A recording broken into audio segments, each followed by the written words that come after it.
Well, I'm joined now by the Director General of the National Space Research and Development Agency, Matthew Adepoju. You saw him profusely in that report. Thank you for joining us on Newsnight.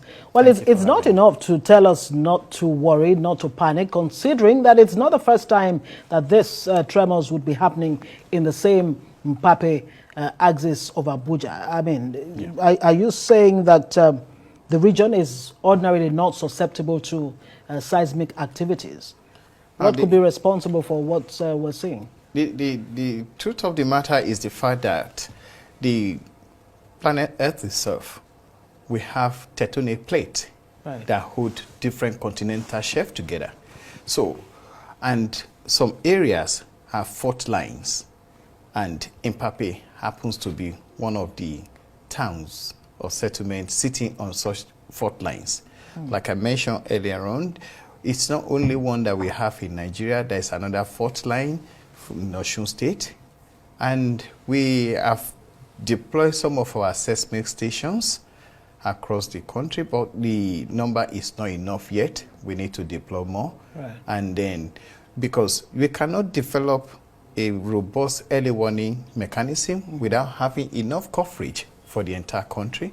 So because signal that you hear in Borno will be an error to where things will really happen in Abuja here. So if we have enough seismic stations all over the country, then our early warning mechanism will be more robust, and then we'll be more proactive. What's the reach of what you have on ground right now, the early warning stations you have? We already deployed 10, and then we have some that is in existence before. But you know, technology changes within 6 months or 1 year, and those old ones, we need to replace some of them because more features and more capabilities are on the new ones. And the intervention we got last year, we were able to deploy some, and then this year we are in the process of deploying more for this year. Right, let's look at the bigger picture. We'll still come back to the Mpape situation. What does the geological map of Nigeria reveal about susceptibility to earthquakes? We are very, very fortunate country because we don't have most of these natural disasters on a mega scale. We have them at smaller scale, which does not pose imminent threat to the country. So our tectonic plate is relatively stable.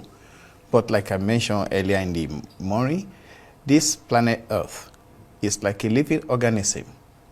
Because there are activities that interact with one another. And some of those activities is the tectonic plates that move from time to time.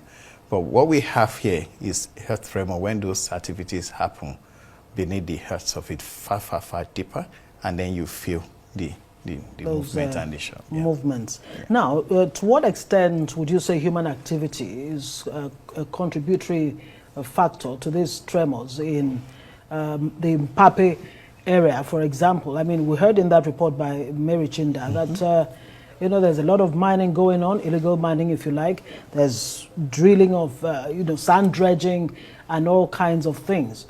To what extent is this exacerbating the situation?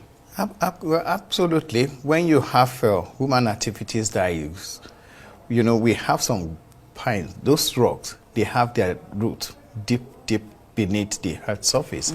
So as we are blasting them, and then it's having massive effect on what is going on there. Then other activities that is happening in Abuja here is drilling of boreholes.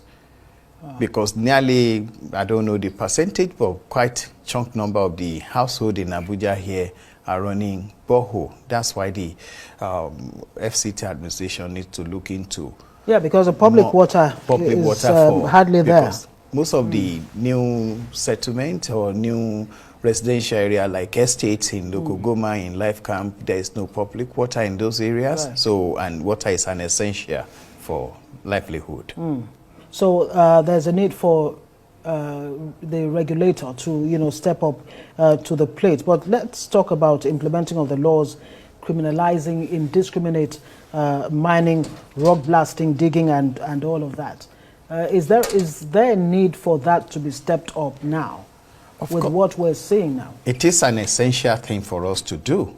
And fortunately, I served in development control. I know the mechanism is there.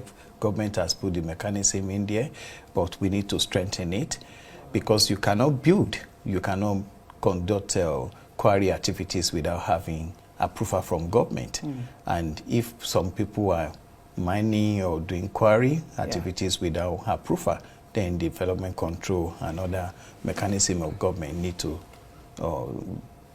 push more effort to stop all those Let's things. talk about that fault line you mentioned earlier. I'm curious about that. Now, you talk about the